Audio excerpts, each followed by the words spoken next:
Hello, I'm Blaze the Cat. We are now ready for part 2. Also in this video, you might have seen why does the inheritance work? This is on the basis of Boveri-Sutton chromosome theory, which is a fundamental unifying theory of genetics which identifies chromosomes as the carriers of genetic material.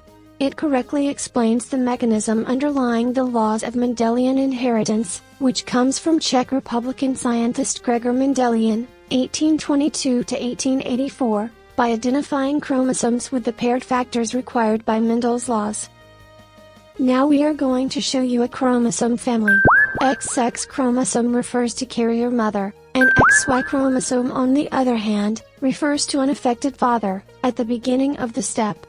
Next step, we can now inherit into two separate chromosomes X and Y.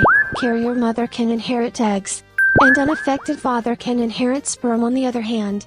And then the final step, cross-inheritance by reproduction. For each carrier mother, there is one affected organism, affected son, XY for male.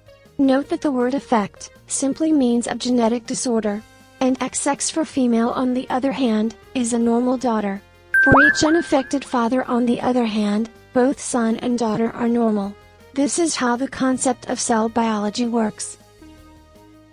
Like, comment, and subscribe now.